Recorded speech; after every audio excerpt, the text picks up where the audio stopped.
What's going on, Wealth Builders? It's Ryan Pineda here. Today, I am going to go on an in-depth training of how to build a seven-figure business, specifically from the marketing side. Now, I've done other videos about how to build businesses and create products and funnels and everything else, and usually I do them in 15 minutes, maybe 20 minutes, because I'm just trying to break down as much information as I can as fast as possible. Well, this is going to be different than that.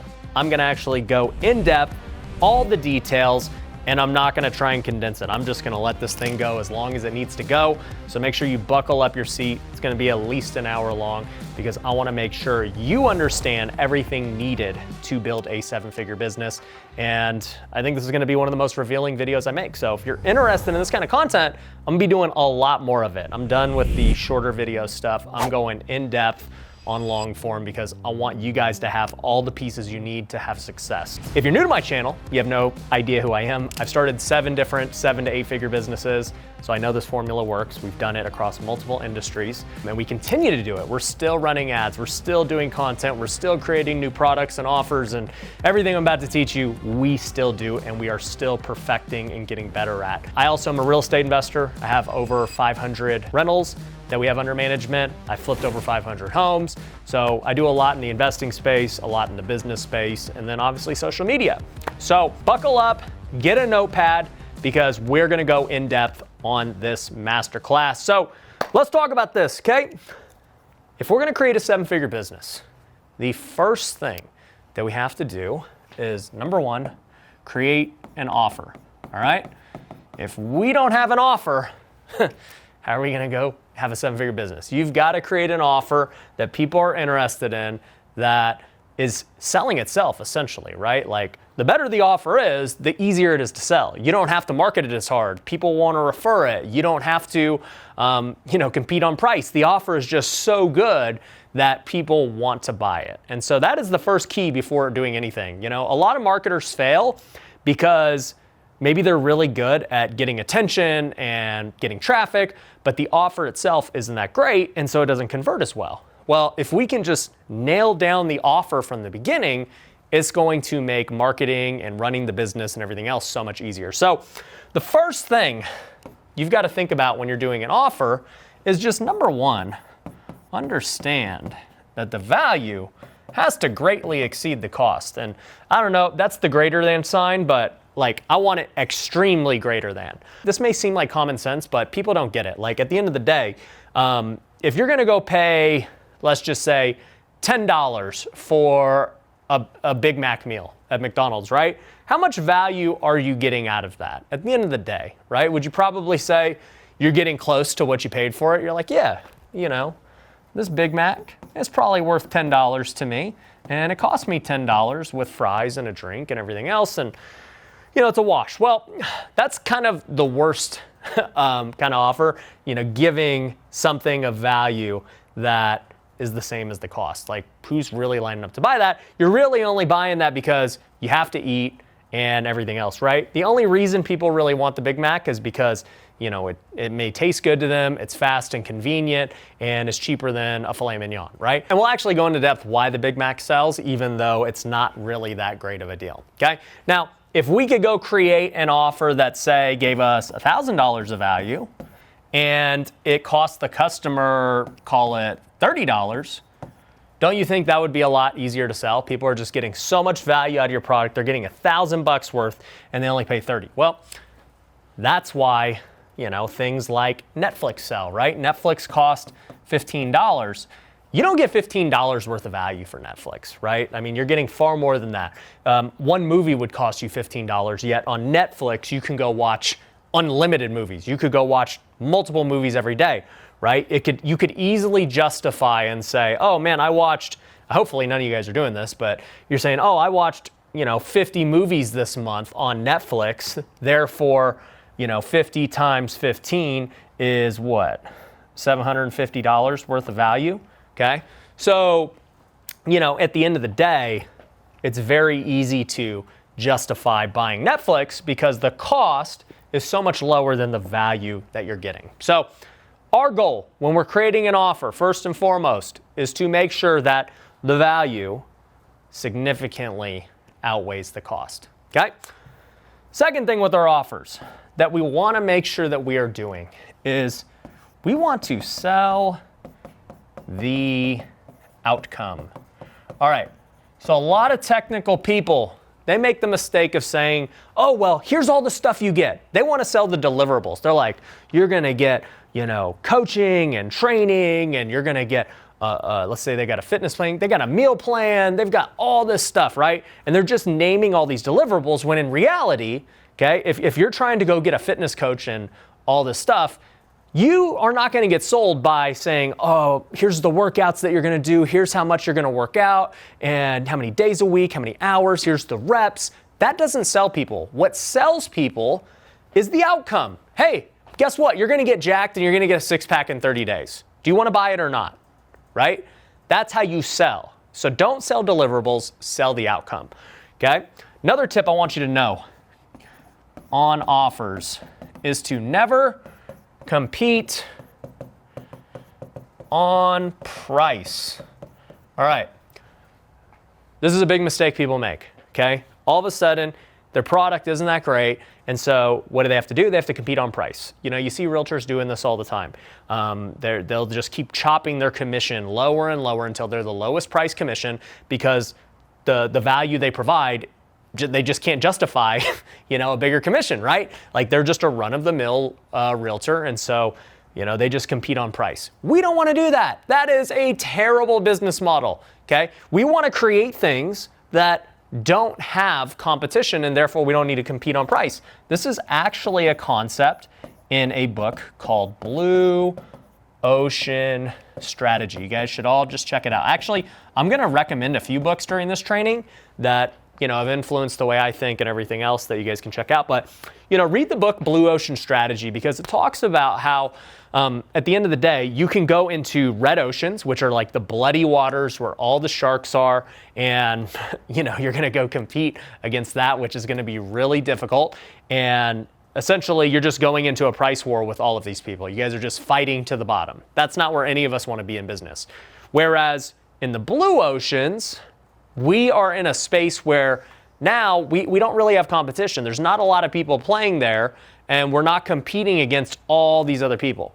And the book gives countless examples of, businesses that found blue oceans even though they were playing in red oceans before. It talks about how Southwest, when they started out as an airline, decided they were going to just go create their own new sector for the airline industry. They got rid of first class, they got rid of assigned seats, they got rid of all these extra fees, everybody could bring 2 bags. They don't allow bookings on other websites. You got to go straight to Southwest. They originally started in more I don't even know what you'd call it, B-class airports, right? Like not the major metro ones.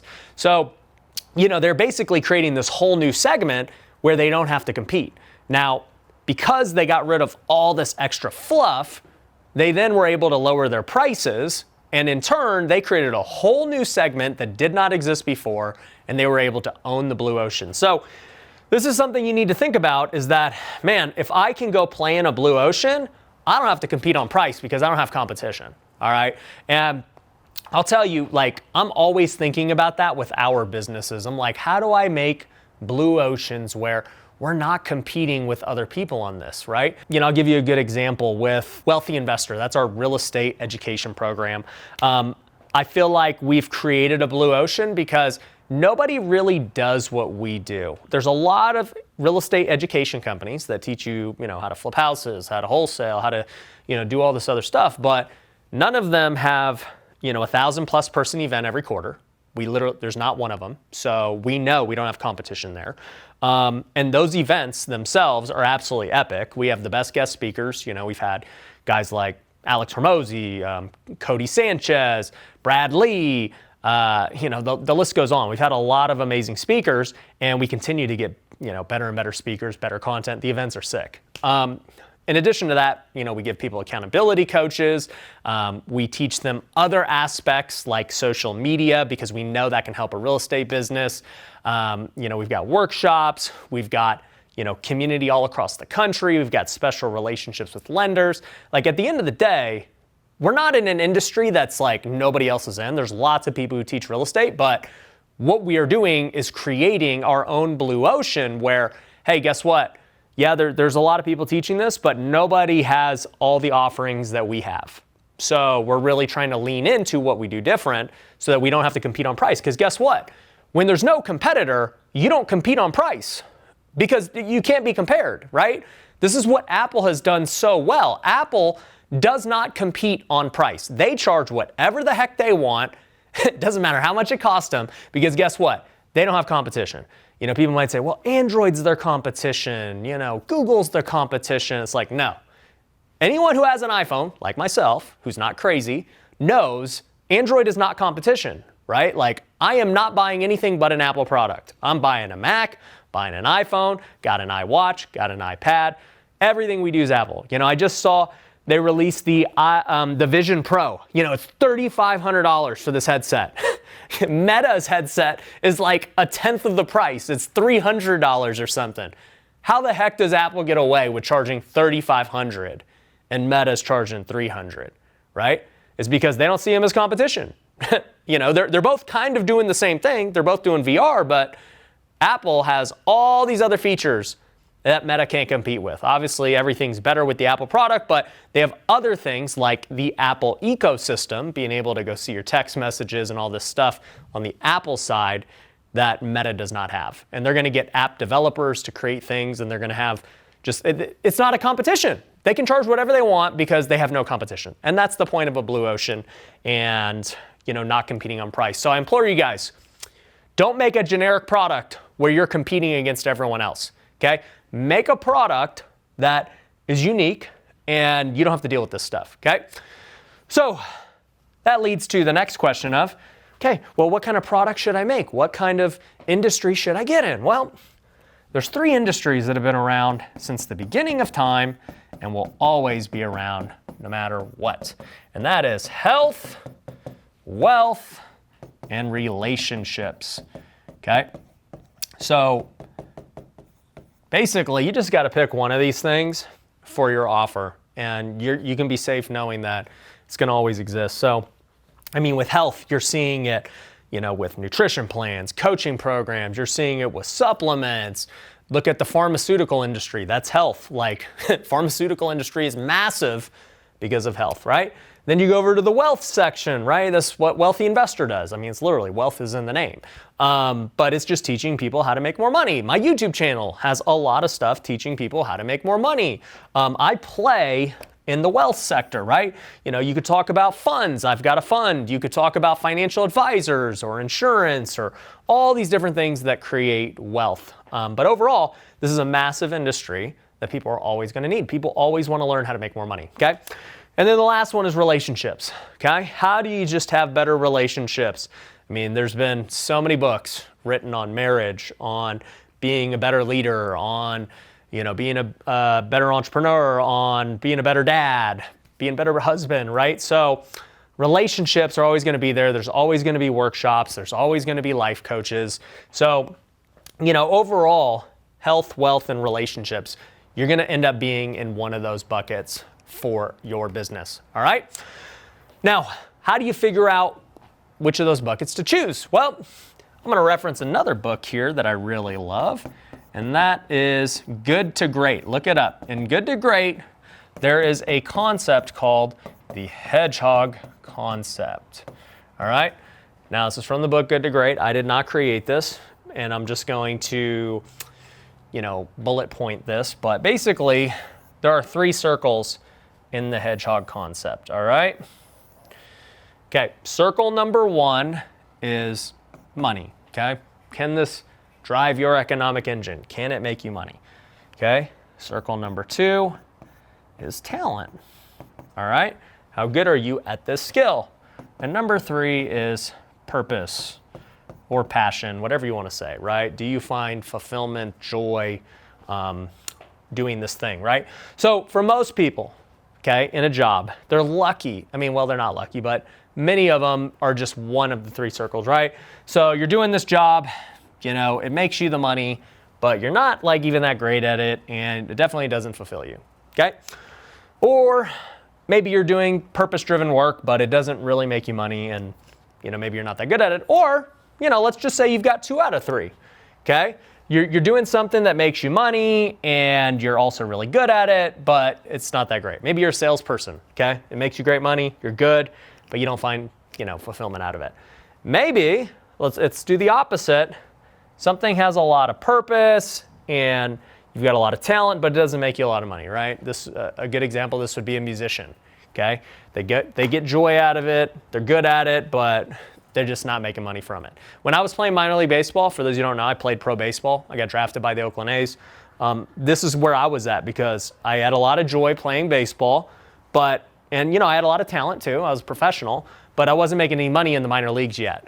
So, it was tough. But eventually, I found things that fit all three as my career went on. Okay, the first one for me was house flipping. House flipping made me a lot of money. I enjoyed it, I had purpose in it, and I got really good at it. So therefore, I was very successful, and that's how I made my first $1 million. Then I got into education, like I'm doing right now. Once again, I find a lot of joy in making these videos and training people and everything. I got good at being a coach, not just doing it, but actually teaching it. And then obviously it makes great money with our coaching programs, our events, and everything else. So, I got a 3 for 3. Now, we do a lot of new businesses. I partner with businesses and everything else. We just started a company called Pineda Partners. You go to pinedapartners.com. And basically, we're taking everything that I've learned and helping businesses do it, and grow to the next level. So we partner up with them in their business. And, for me, I've realized just like the game of business is what I really enjoy. I find a lot of purpose in growing businesses. I've been good at it, and it makes a lot of money to do so. So, moral of the story, if you can find something that is a 3 out of 3 on the money, purpose, and talent, you're going to be very happy with that business. It's going to make you a lot of money, and you're going to keep doing it over and over again. So, the hedgehog concept is something to think about when deciding your offer. Other thing I want to make you aware of, your market has a cap, all right? So, flipping houses, at the end of the day, I've gotten to over 100 houses in a year. And, I made a few $1 million doing that. But do I want to get to, 300 houses in a year, 500? Not really. I mean, there's a cap to how much money I can make flipping houses. My very first side hustle that became successful was flipping couches. That had a cap. I got to $8,000 a month. I could have probably pushed it to 12 or 15, but that was basically the cap. In education, even though it's a lot more scalable than the other things, there is a cap to it. You see what, high-level guys do. They get to 8 figures and that's really close. There are very few people who've ever gotten to 9 figures in education. Tony Robbins, Grant Cardone, those are really it, okay? But so every market you pick has a cap. Tech, the cap is billions of dollars.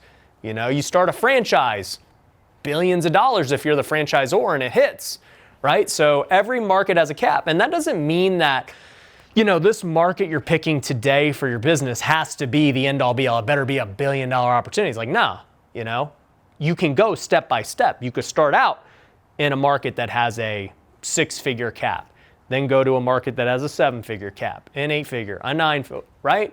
You don't just jump straight to the big leagues, right? You got to work your way up. And that's, it's exactly what I did. But at the end of the day, just know the market you pick is going to have a cap, all right? Also, want to add niche down. Okay, I can't stress this enough. Too many people, they want to be super broad because they'll see maybe their favorite guy being very broad. Even like myself, right? They'll be like, oh, well, Ryan, you teach business and social media and real estate and this and that. It's well, yeah, that came later on down the road. And even for me, I questioned whether or not I should be doing that and if I should just, really focus in on one niche. But to make the point clear, when I first got started, I always focused on one thing very specific. So, for me, the first business I built was flipping houses. Okay. And so when I went into my first offer for education on flipping houses, it was just flipping houses. I wasn't teaching people how to buy rentals or how to do multifamily or even how to wholesale. I strictly focused on flipping houses, which is a niche in real estate. There's lots of ways to make money in real estate, but I chose flipping houses as the niche, and so I went all in on that. All right, so you're gonna have to niche down in order to have success with your offer. And then eventually, once you really like go into the niche, you can then expand out and start broadening a little bit. And that's basically what I did. You know, we got pretty good education with house flipping. We then started to do other verticals like, you know, just normal business and content creation and everything else, okay?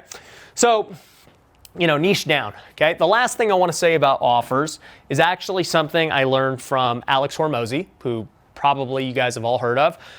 He's been on my podcast, he spoke at my events before, and you know, he wrote a book called $100 Million Offers. I told you I was gonna give you a lot of books during this training. And you know, that's probably the best book that there is on how to create an offer. I mean, it's sold, I don't even know, crazy amounts of books. And I've learned a ton, you know, obviously speaking to him in person and reading the book and just listening to him and his content. But one part of that book that really always stuck out to me that I wanna just put here and give him full credit for is basically his value equation, okay? And you know, I'm gonna just paraphrase it here.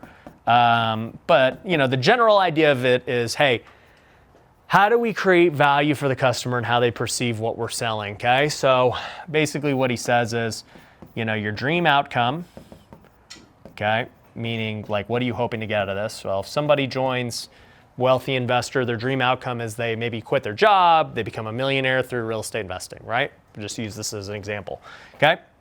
The next part is the perceived, okay? I might be spelling that wrong. All good. Is the perceived, not value. It is the perceived likelihood, okay? Man, I'm spelling bad today. But likelihood of success, all right? How likely are you to, you know, see the success, okay? You know, at the end of the day, if people don't believe they can achieve it, then you're not gonna sell much, right? They gotta believe in themselves.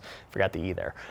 So obviously, if you can create this massive dream outcome that people believe they can achieve, I mean, you're gonna have a great time selling. Now, the other thing that he says is below that is the time delay, okay? So time delay. So how quickly can they achieve this dream outcome? The shorter the time frame, the better the value, right? If you're saying it's gonna take 5 years, that's a hard sell for a lot of people. If you're saying it's gonna take 5 days or 5 minutes or 5 months, you know, the outcome is going to be a lot better for them and their perceived value is gonna be way higher. And then the last one is just effort, okay? So the lower the amount of effort is from the person, the better. Now, this is where things like, you know, hey, you got to do everything yourself, AKA we'll teach you how to do it. That's not as good as them saying, hey, we'll just do it for you, right? Done for you service has very little effort, right? This is one reason why, you know, so one of my newest companies is called Pineda Media. It's doing extremely well because the value equation for it, you know, fits all of these boxes. And I was thinking about this as I was creating it. So, you know, Pineda Media, basically what we do is we create content for entrepreneurs. So, you know, first off, we'll help them build a foundation through education, right? We educate them on everything they need to know about building their brand, okay, and making content. We'll then get with them while they film. We'll literally be with them on Zoom or in person and pepper them with questions and topics and help coach them through the filming session to make sure they get the best session. And like we're already coming prepared with their topics and everything else, right? From there, we'll take their files, we'll edit it for them, we'll then post it for them, and it requires very minimal amount of time for the client. We basically do everything for them or with them on the parts that we need to be with them on. So, you know, when you think about this, right? Okay, the dream outcome at Pineda Media is very high. They become, you know, a well-known, you know, voice of authority, a well-known thought leader, and that's going to give them influence. It's going to help their business. It's going to get them more leads, everything, right? The perceived likelihood of success. Well, they believe that with all the tools that we have available to them, that they can achieve this. They've been successful in business before. They know they're learning from the same playbook that I go off of, so they know that it works, for somebody who's probably doing something similar to them, right? Many of these business owners are in similar businesses to me. That's how they found Pineda Media. They're watching videos like this, and so they're saying, hey, if it worked for Ryan and I'm following the same playbook as Ryan, I'm going to succeed because I'm a successful business person already, right? Then the time delay. It's like, okay, how quickly can we help get them a win and, increase success? Well, at Pineda Media, we know that they're not going to get success right away in social media, right? It's not like you can go get 1 million followers tomorrow. Well, I take that back. You can go get 1 million followers tomorrow if you just go buy fake followers, but that's not going to give you what it is you're looking for, right? You're looking for real followers, real views, and that's going to take time.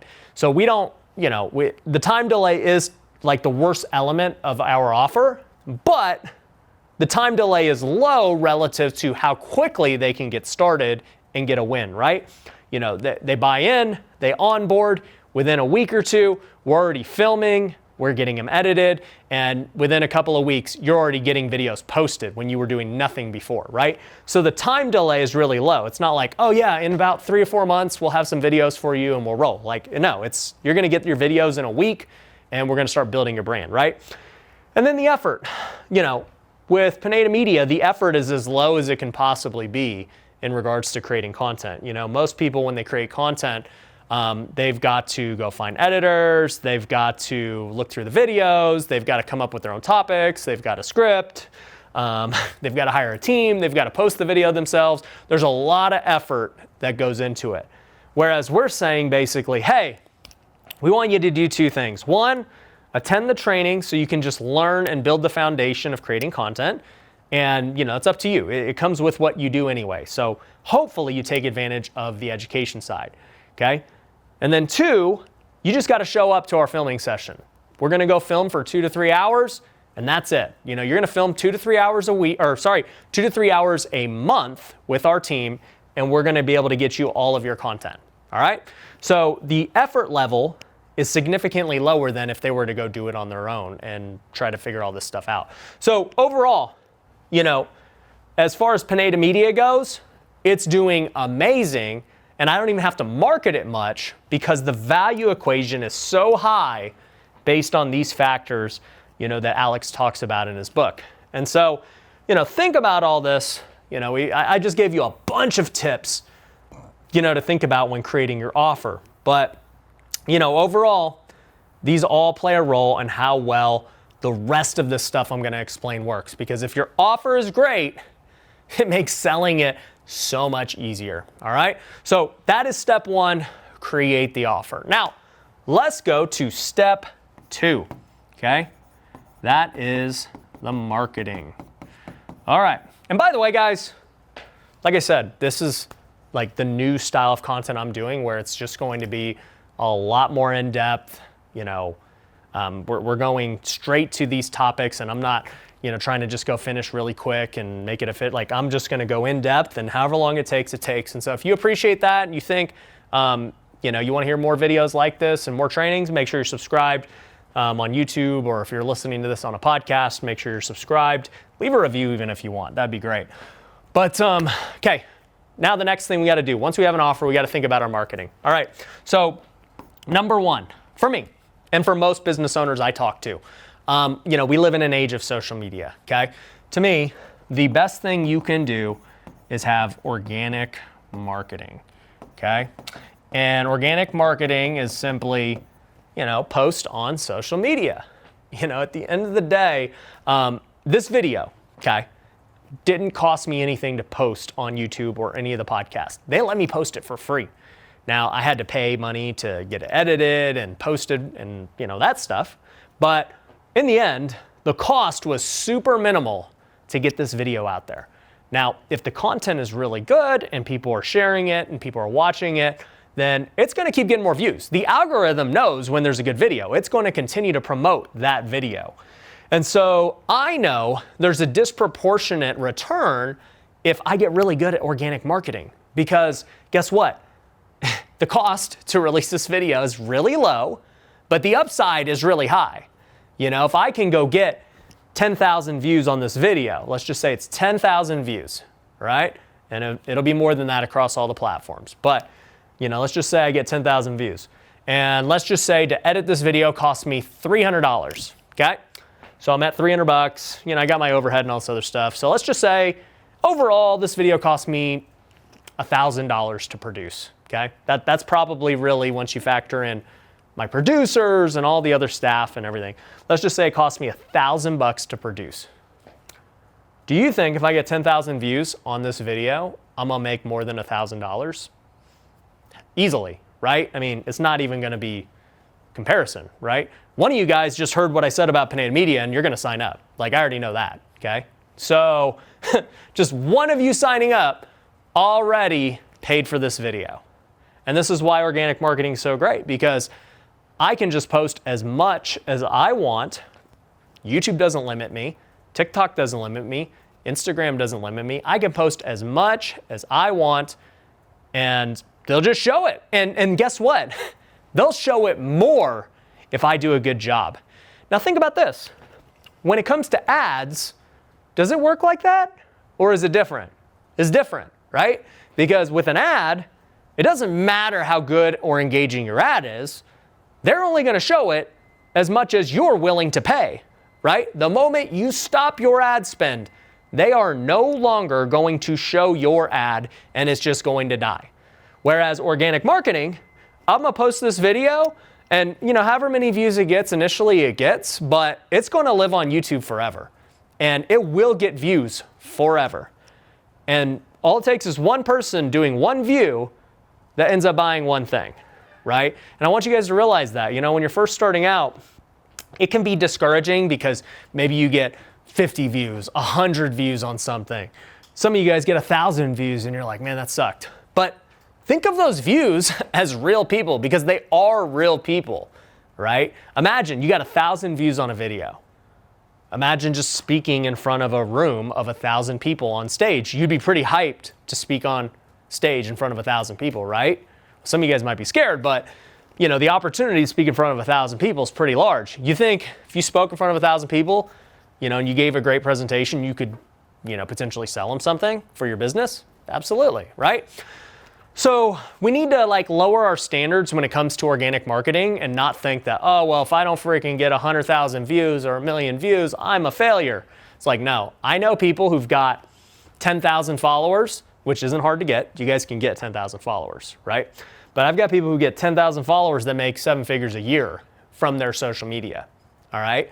So you don't need to have crazy views and numbers for all of this to make sense on organic marketing. But, you know, in the end, like, we just know social media is the future. Like, it's the present, it's the future, it's not going anywhere. We're gonna need to continue to get better at social media and invest into social media, because guess what? You know, if you're running a business, you're gonna have a marketing budget one way or the other, okay? You're gonna spend it on ads, you're gonna spend it on sales team, you're gonna spend it on, you know, all these different things you do to get your product out there, all right? To me, okay, if you were saying, hey, I wanna go spend, you know, $5,000 this month on my business for marketing, how should I spend it? I'd be like, well, to me, you know, as long as it makes sense, I would spend it on social media. You know, like, I would go and start building my brand and create content around my business and my product, and that's how I would spend it. Because guess what? This is exponential. Meaning, when it starts out, it's really hard, okay? Let's just say, you know, I create a graph right here, all right? I had an economics degree, for those wondering. So, you know, we got these supply and demand graphs all the time. But let's just say this bottom line is time, and then over here are views or followers, right? So, you know, if I was just to say these are months, right? Month 6, and then, you know, whatever, 12 over here, over a year. When you first start out on organic social media, it's like this. You're just like not gaining traction at all. It's really hard. And so you're getting discouraged, and that's just how it usually always goes. But eventually, you start to make moves. You get a video that pops off, and you're like, wow, that was great. And then, now you've kind of established a new level. Then, you get another video and you establish a new level. But then something starts to happen with social media that's really cool. You start building up all these videos over time, and now it's starting to compound on each other, right? The fact that I've made videos for the last 3 years, people are now finding it from 3 years ago, 2 years ago, whatever, right? The algorithms know that I'm consistent with my content, I put it out, and therefore they push it more. And so what starts to really happen in a lot of cases is you start to get like this exponential growth as long as you can make it through the first period. Unfortunately, most people just quit right here. They're like, I did 90 days of it, didn't work. I just don't have it. It's like, nah, you just didn't stick with it long enough, and you probably didn't have, a company like Pineda Media helping you out, right? So in the end, organic marketing is exponential. And the reason I say this is, online to this day, I've gotten almost 1 billion views, okay? Across all platforms, organic, ads, everything, you name it. I'm almost at 1 billion views. That's a lot of times people have seen me. And guess what? Every time they see me now thereafter, like there's I don't want to say credibility behind it. There is definitely a level of credibility, but there's more so a thing of familiarity. I'm not some guy that's out of the blue that they're like, who is this guy? There's obviously a lot of people who've never seen me before. And so I'm trying to reach them too. But if you're watching this, this is probably not your first video. And you've seen me around, maybe it was on Shorts or TikTok or something else. And now you're like, oh, okay, I get this guy. Like I've seen him around. He's not some guy that just came out of nowhere. Like I've seen him at some point.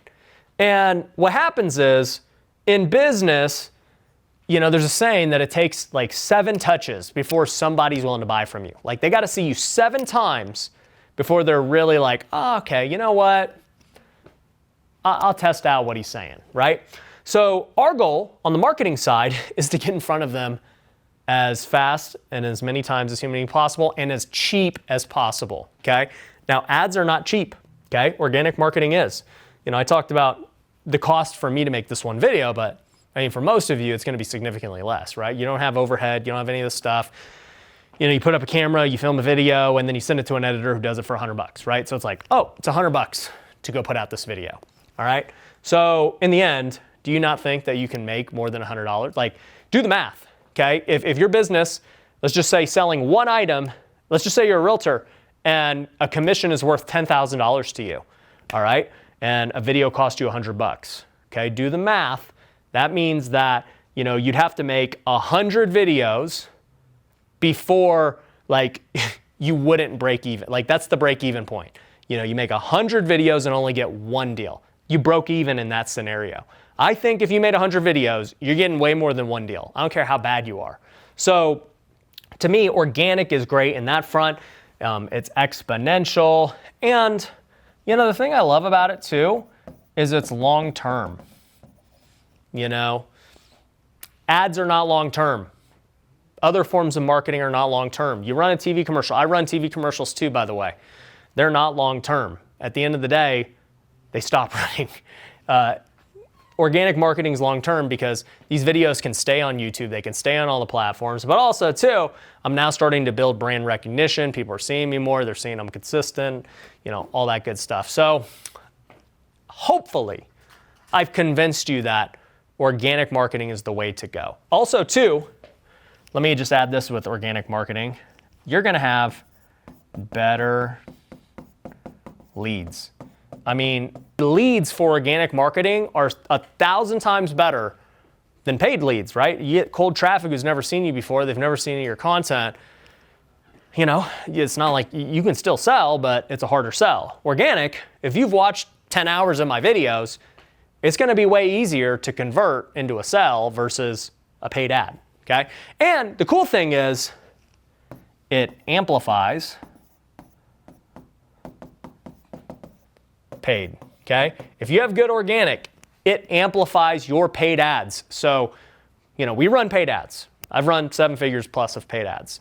And every time we run a paid ad, people can either recognize me because they've seen my organic before and then they're going to go, convert, or maybe it's the first time they've ever seen me. They're like, who's this guy with the hair? Why is it always changing colors? Like, what's up with him? And they're gonna say, I don't trust this guy. So what are they gonna do? They're gonna go look on social media. They're gonna check my YouTube, my Instagram, my TikTok, whatever. And they're gonna say, let me see what this guy's all about. And so they start watching my content, and then, hopefully I provide them enough value, and they're like, you know what? Okay, I kind of like this guy. And so they end up buying, right? So if you have good organic, it's gonna amplify paid. Now, if you have no organic and you're just running paid, guess what happens? They see your stuff, they're like, I don't know about this. And then they try to find out more, and there's nothing else. So, in the end, this is always going to be better. Just do organic some way, somehow. If you don't do organic, you're gonna pay somebody else who does organic, right? Like there's businesses where they're not the personal brand, but guess what? They gotta pay affiliates, they gotta go find, talent to promote their stuff, and that's okay too. I mean, look, at the end of the day, think about what Nike has done, right? Nike went and got Jordan, the first big influencer, like crazy. I shouldn't say the first, guys like Magic Johnson, whoever else were before him, but like obviously he was the biggest. Then LeBron comes along, and now LeBron's the face of Nike. Nike's always hiring new faces to create like organic content and attention for them. Okay, this is how all businesses run. So that's number one. Okay, create organic content. Number two, in regards to marketing, is tap into audiences. So at the end of the day, you can only attract so many people with your content and your marketing, but if you're able to go tap into other people's audiences, it's going to help your business so much. So anytime somebody comes on my podcast, right, they're now tapping into my audience, right? Like my audience, maybe they've never heard of them before. They're becoming aware of them for the first time, and that person's gonna make an impression or not, right? But they're also kind of getting a cosign from me, and that, obviously I have them on the show, so therefore I must trust them, and so, it's good for them. Now, unfortunately, I've had to take some episodes down because some people, ended up not being the people we thought they were, but nonetheless, going on other people's shows is a big deal, okay? Every time I've been on another person's show, whether that was Bigger Pockets or my friend Graham Stephan or, any of these other big podcasts, I've always gotten a bump, in my businesses, because a lot of people who had never heard of me for the first time because I was tapping into this other person's audience. And so this is a great strategy for you to use. Lastly, okay, we're gonna talk about marketing. I was kind of hating on paid and saying, oh, it's not good, blah, blah, blah, you should do organic. But the reality is you're gonna do paid ads, right? So, this can be TV commercials, Facebook ads, YouTube ads, TikTok ads, PPC, direct mail. Like there's lots of ways you can do paid ads. But at the end of the day, for me, right, I like to just do a combination, right? I wanna do a combination of things that get me free leads, things that cost me, money, things that, are amplifying my organic stuff. For example, if we have a really good organic post or video, we know we can actually put ad spend behind it and help get it seen by more people. And that's a really big deal, right? Because if that content was already performing great organically, well, then we know we need to go send it out to the masses, which goes back to why creating organic content's good, because it's gonna make paid better. But I think paid ads are amazing. It's a whole nother art form in itself, grabbing people's attention. One thing I'll say with ads is, you want to create something that catches attention very quickly, right? You don't want to start off your ad like, hey, guess what? My name's Ryan Pineda. Hope you're having a great day. That's not going to get attention, okay? If you're going to do an ad, you got to catch them with a hook within seconds. Hey, you want to learn how to make $1 million this next year in real estate? Listen up, right? Now, that's an extreme exaggeration. I'd probably get flagged by the FTC for making false claims. But let's say, hey, you want to learn how to make 6 figures and quit your job right now this year in real estate? Listen up. We've had many students do that, right? So that's more so what an ad is. Okay, you want to make sure you capture their attention. And honestly, too, the whole point of an ad isn't to go teach them and tell them everything about your product. It's to just get them to click to the next step, okay? That's what an ad is for, all right? Organic content's different. That's about content and let people find your business. You're gonna plug your businesses. Don't never talk about your business in organic content. I've talked about multiple businesses in this video thus far. So don't be afraid to talk about your business, but it's not an ad where, my main goal is like, I got to get you to my business page as fast as possible because you weren't expecting it, you weren't looking for it, you're just, scrolling on social media or whatever it was, right? So, you're gonna have to figure out how to market, how to get attention. Those are some ways you can do it. Now, once you do that, okay, we've created an offer, we figured out marketing. Now we got to talk about funnels. All right, so here's the deal with funnels, guys. I'm going to give you the basic funnel that we use for all my products. I mean, we use it for education, for tax, for Pineda Media. We use it for pretty much all of my businesses that are direct to consumer, right? We don't use this for house flipping because that's a little bit different niche, but this will work for most products. All right, so I'm going to give you the 3-step process to doing the proper funnel, okay? So step 1 is the ad, okay? Now we just went over ads, for a little bit there, but number 1 is the ad. Now, with an ad, obviously we want to have a really good hook, okay? I talked about that already. We got to grab their attention as fast as possible. That's why, doing funny ads or having things like, watches or cars or sick, locations grab attention, right? You're like scrolling on social media, then you see this car, you see this watch, you see a stack of cash, you see something, you're like, whoa, what is that?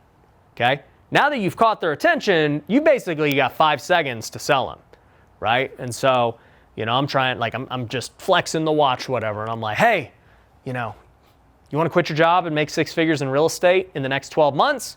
Keep listening. Okay, I got your attention. You're like, yeah, that sounds good to me.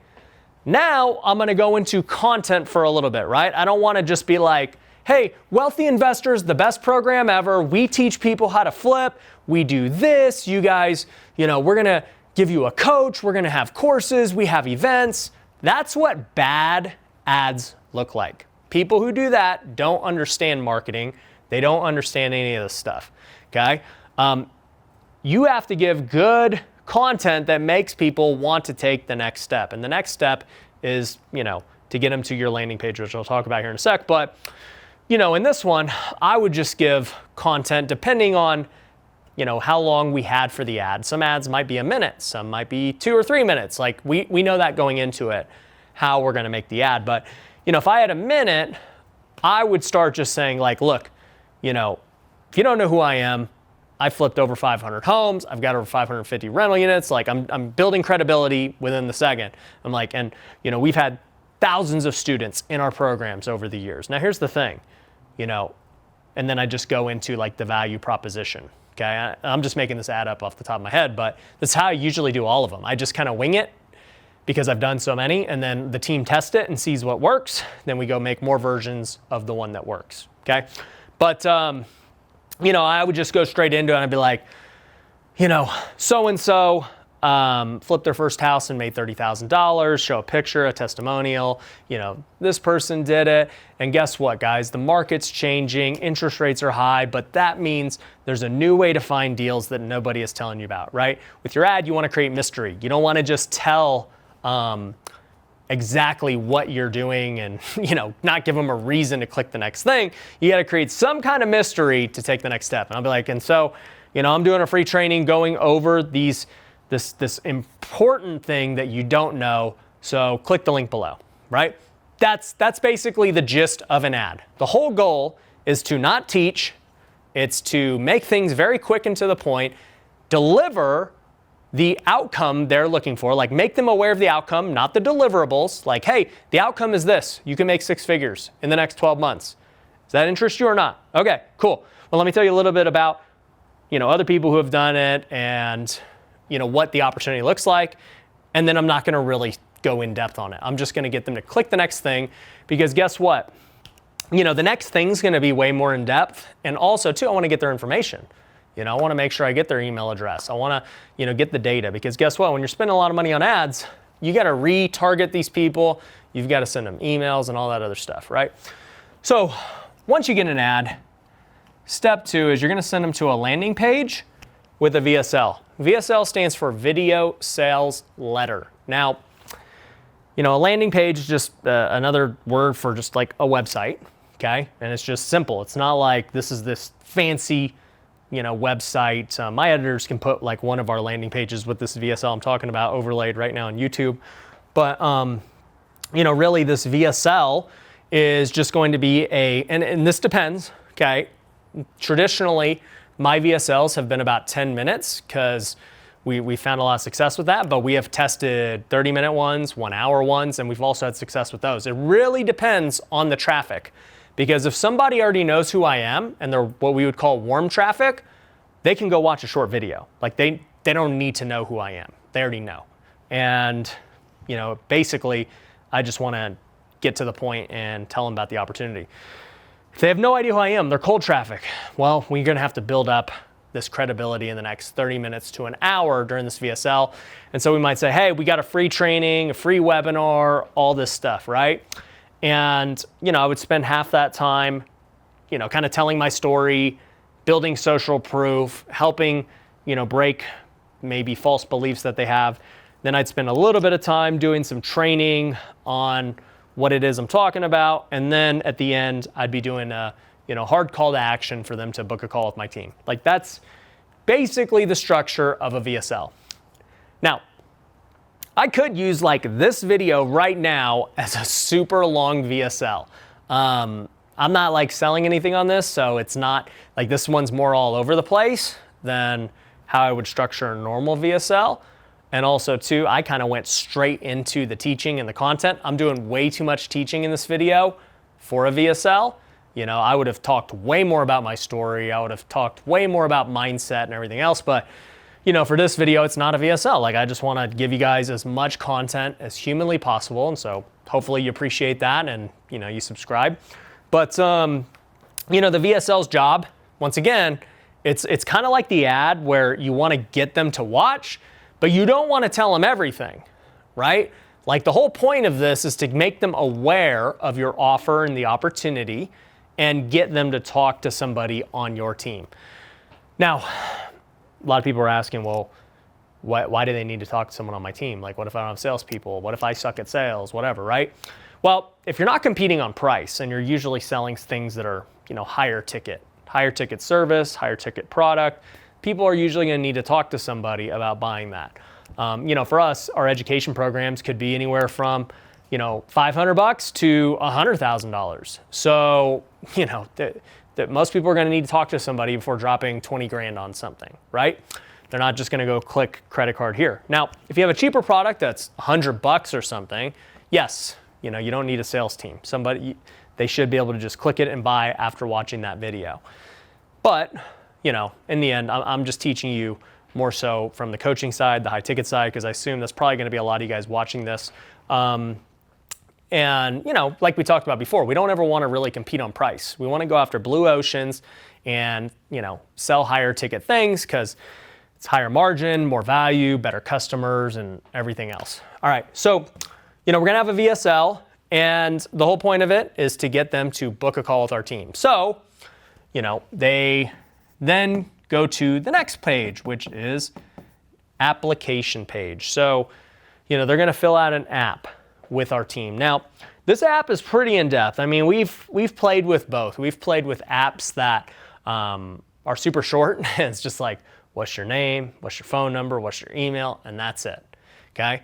Then we've also played with apps that are super in-depth. Hey, we need all those things, plus we want to know how much money you got, what's your experience, why do you want to be in the program, why do you want to work with us, how'd you hear about us, all these things. Now, once again, what kind of application to pick is going to depend on the product and the funnel and everything else. But for us, okay, if we're going to generate a lot of leads, I don't have infinite sales guys who can just talk to everybody, right? So at the end of the day, I need to have a salesperson. Like if somebody is going to make it to a salesperson, we need to figure out if they're qualified or not, okay? And so like on the app, as far as real estate goes, one of the reasons we ask them, hey, how much money do you have? Is because obviously everyone knows you need money to buy real estate. Now, you don't need your money to buy real estate, but money is needed to buy real estate from somebody. So we need to ask them, yo, do you even have any money? Do you have access to money? Like, what's your situation right now? And, for a lot of people, like, yeah, I've got X, Y, Z, boom, cool, all right. Well, the last question we ask them on the application is like, hey, our programs cost money and, you're gonna have to invest in yourself. Are you willing to do that? It's kind of like a dummy question, but you'd be surprised that people say no, and it's just like, all right, well, okay, just watch the YouTube videos then, like whatever, no big deal, but we're not gonna get on a call with you, like you're just kind of wasting their time. But assuming they answer yes and everything else, then we now know from a business perspective, we have a qualified person who's interested in our product. And so, this is a great thing. If somebody went through, just think about it. Somebody saw an ad, they watched this VSL, they filled out this lengthy application, they've told you about themselves. They're pretty qualified if you ask me. If I'm a salesperson, I'm pretty excited to talk to this person because they've gone through a lot of hoops to get to this point. Versus if you don't use any of this, like most businesses, you're just like, hey, here's my phone number. Call me whenever you want. Text me whenever. DM me whenever. And let's hop on a call. Dude, you're wasting so much time every day in your business because you're just talking to tire kickers. All right? Make people have a barrier to entry to talk to you. Your time is valuable. Your sales team's time is valuable, right? You don't have time to be talking to people who aren't qualified because that's taken away from people who are qualified, all right? And even for us, when somebody's not qualified, maybe financially or they don't want to invest in themselves, whatever, we still give them stuff, right? We're like, all right, look, you don't qualify for a call with our team, but, here's a free copy of Ryan's book. Here's some contracts that you can use to get your first deal. Here's some content that you should watch that'll help you get your first deal, and then maybe, in a few months or whatever, when you're ready, come back to us and reapply. Like, that's what we'll do. It's not like we're just kicking people to curb, but, we just don't have time to talk to everyone. And you shouldn't either if you're doing a good job marketing, right? You should be having leads always coming in. So that's the application, right? That then leads to the sales call. Now,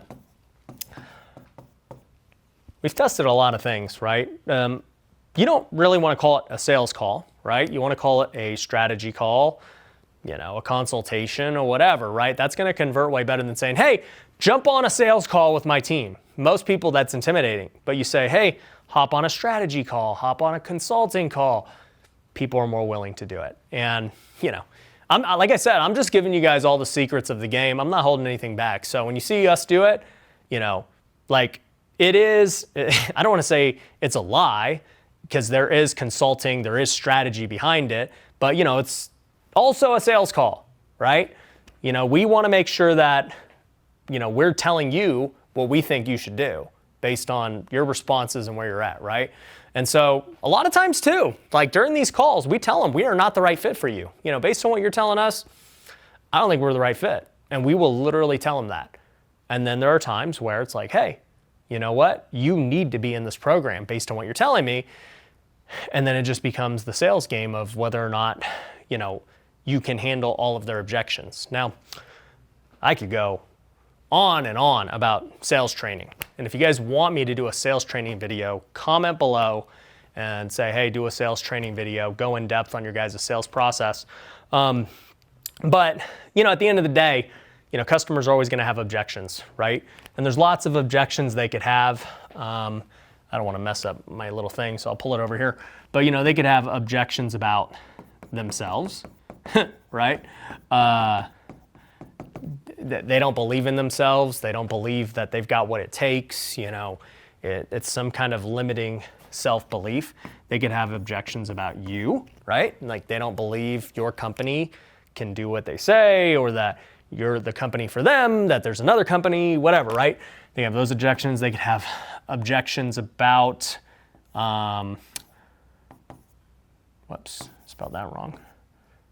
Man, circumstances. They could have objections about their circumstances, right? Now, circumstances could be how much money they have right now.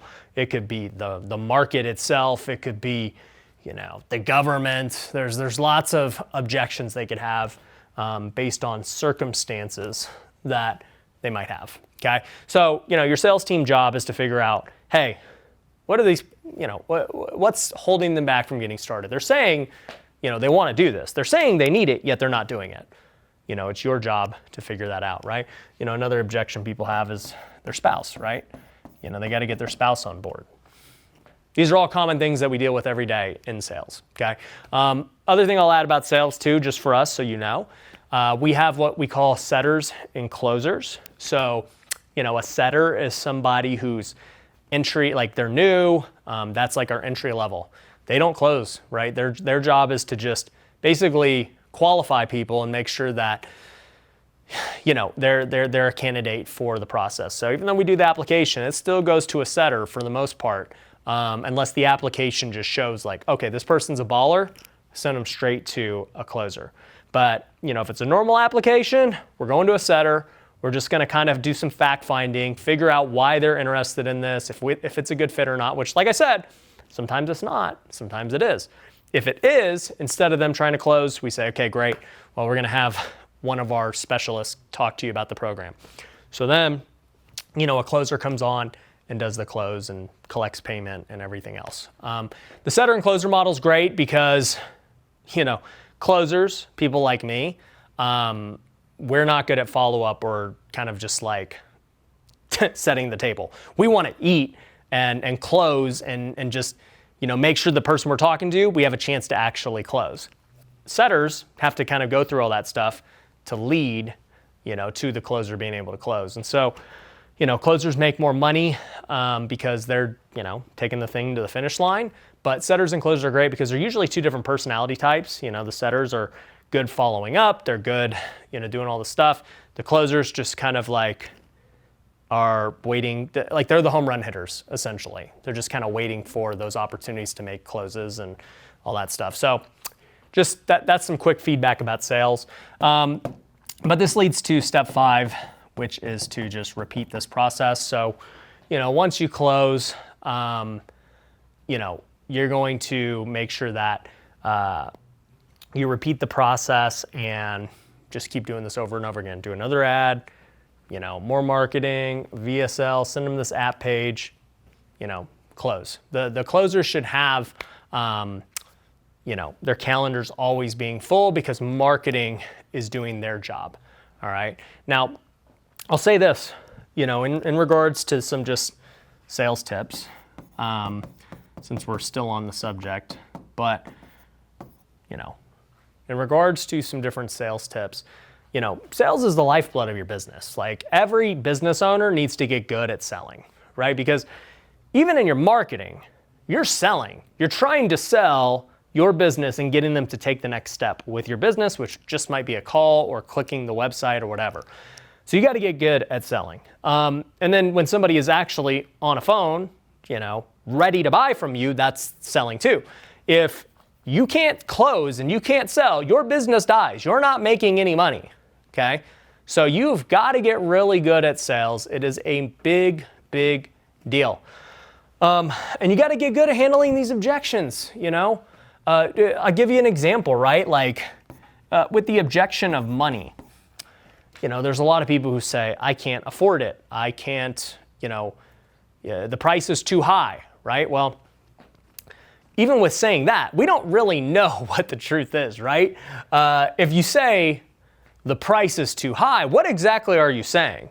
Are you saying that you don't believe the value exceeds the cost? Remember when we talked about that earlier, right? In the offer? Are you saying that the value doesn't exceed the cost? And maybe they'll be like, yeah, product sucks. The offer sucks. I don't think it's worth it, right? Or they're saying, no. Like, I think totally the product is worth that. It's like, it's a great value for what it costs. Like, I'm not saying that. I'm saying I can't afford it. The price is too high. Because that's a totally different objection from saying the product and the offer are too, like, they're priced too high, which can happen too, by the way, right? Like, I've had that kind of feedback where we've had to adjust our pricing because people weren't buying it, we'd get feedback, and it was constantly like, look, I just don't see the value, for what you guys are charging. And so we've had to adjust the offer. But assuming that they do believe the value is good relative to the cost, then it becomes, okay, well, you don't have enough money.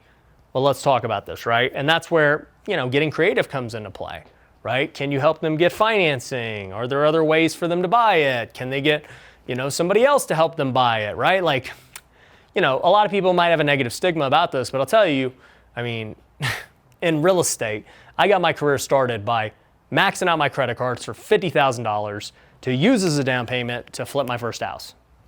I have no regrets, and I'm a big advocate of using credit and everything else to fund a business, or even fund your education. Like, I've got no problem with it.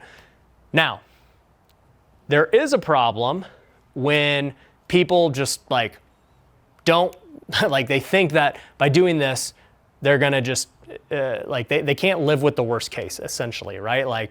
They're going all in on this, and if it doesn't work, their life's over. I knew that if I maxed out my credit cards that didn't work out, I was still gonna be all right. Maybe I'd declare bankruptcy, I was young at the time, we didn't have kids. I'm like, I can live with the worst case scenario if this doesn't work out. If you can't live with the worst case scenario of what you're about to do, then don't do it. That's the point. If you can, then you're gonna have to take a risk, because business is always about risk. There's no 100% foolproof investment. There's always risk with everything that you do. And so, even in real estate, this is the biggest one. We're always like, hey, you don't have the money, but do you think you're gonna have the money to go buy all these houses that, you're gonna be finding with deals? No, we never have enough money, right? When I wanna go buy a $20 million apartment, I don't have $20 million cash right now laying around. I gotta go raise the money once I have the deal, right? That's how it works in real estate. Every time we go get a house flip, we go raise the money to buy the flip. So, there's not a big difference between mortgages, private money, hard money, lines of credit, HELOCs, credit cards. They're all forms of debt, and you're using that debt to try and make more money.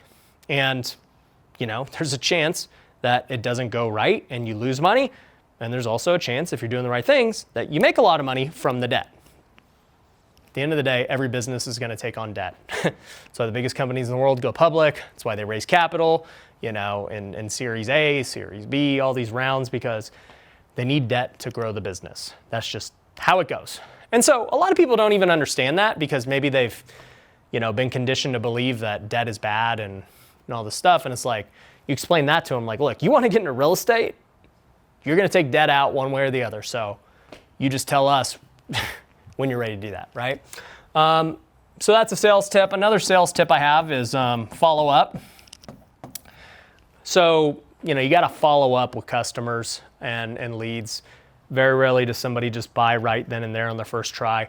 Like I said, it takes 7 touches. And, if I do a good job with my marketing, then I'm going to get a lot of touches right there. But if I, maybe they don't see my marketing, it's going to be on the sales team to continue to get towards that 7 touch, because if they keep answering and you keep talking, eventually it's going to turn into a deal if you follow up enough, okay? So, sales is definitely about the follow-up, and, as you build your database up, you're going to be able to do a lot more. So that's it for sales. Now, let's talk about this is number 4, okay? And that is fulfillment, okay? Once you've sold somebody, fulfillment is obviously a really big deal, right? At the end of the day, you got to just do what you say. Okay, you've promised, a certain outcome, all that. So, the whole goal here is to just do what you say. Now, is this always going to happen? No. Business is business. There's always crap that goes wrong. Markets change. Customer might be hard to deal with. There's things that are out of your control. An employee might quit. At the end of the day, business is tough. I'm not going to sit here and tell you guys business is just easy and this is the easy part, fulfillment. Once you've got them, it's easy. It's no, fulfillment is still always a hard thing. But, at the end of the day, the whole thing is to just do what you say. If you can just give them the things that, you promised and the deliverables, you're going to be pretty good. Okay. Now, I'm going to go into some other things that will kind of tie all this together, but You know, the next thing you got to think about during fulfillment is you got to create a great experience. Okay, you got to create a great customer experience. You know, the moment they're in, how quickly do they get onboarded? How quickly do they talk to somebody? How quickly are they getting their product or service? Like, we want to create a great experience, you know, not only just initially, but throughout the process too. How often are we communicating? How often are we, you know, showing we care and checking in on them? Like, all these things matter.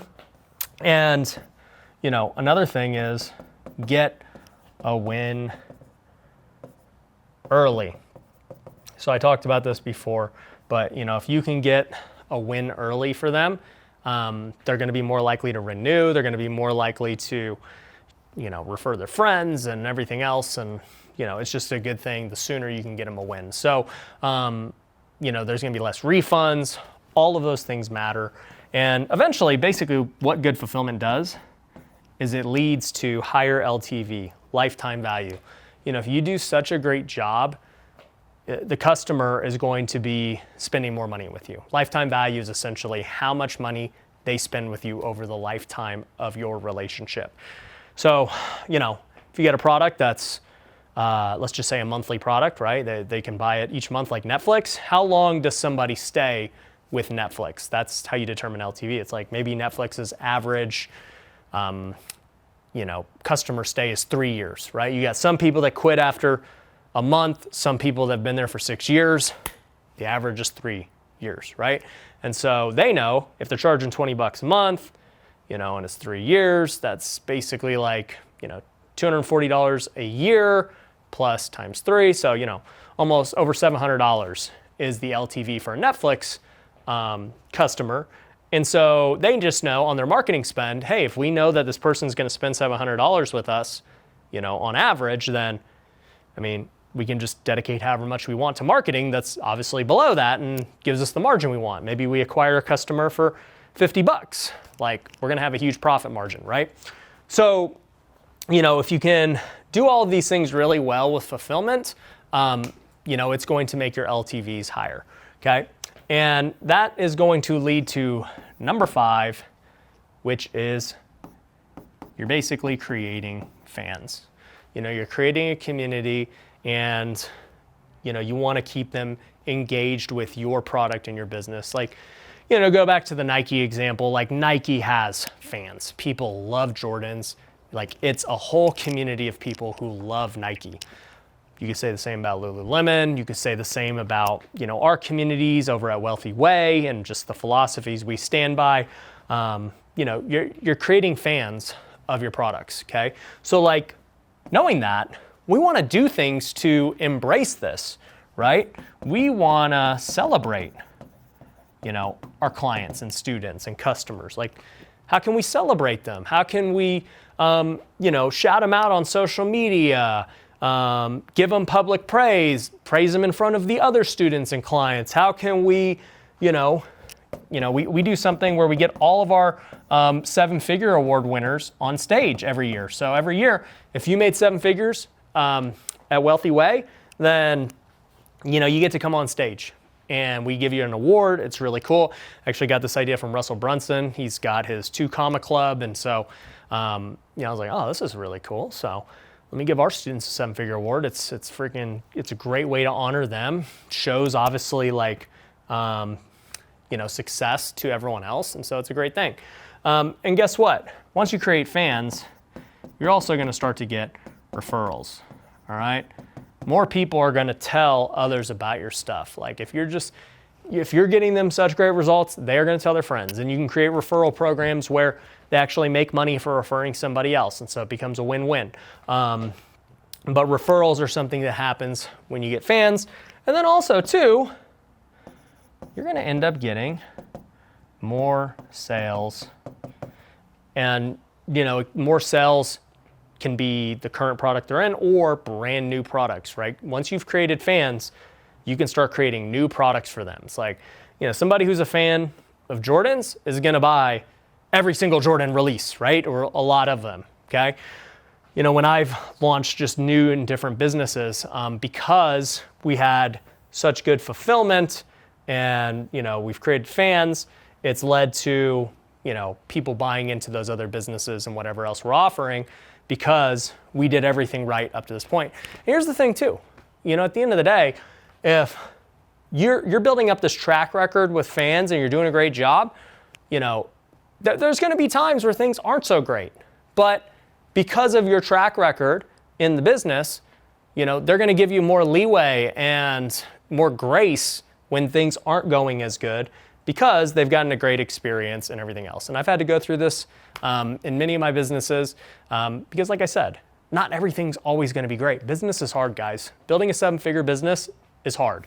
Building an 8-figure business is even harder. I haven't built a 9-figure business yet, but I'm on my way. And I know that it's going to be a new level of hard, but in the end, if you follow these steps that I talked about, number 1, create a good offer. Number 2, dial in your marketing. Okay. Number 3, dial in your funnels. Okay. Number 4, dial in your fulfillment. And then number 5, dial in your fans. You're going to create a 7-figure business, okay?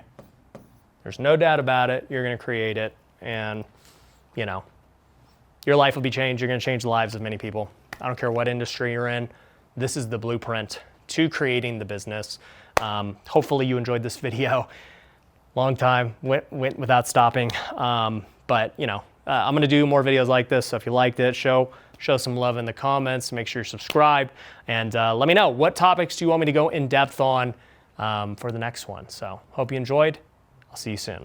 For the first time ever, I'm publishing one of our live trainings that is going to give you a ton of value if you're trying to get into real estate investing. It was a 3-day event where I went over how to find, fund, and flip your first deal. Day 1 was all about why you should invest in real estate and all the different methods you can use to go find your first deal. Day 2, we went over how you could fund deals without using any of your own money right now. And in day 3, we went over how to flip the deal. What is the best exit strategy so you can make the most amount of money?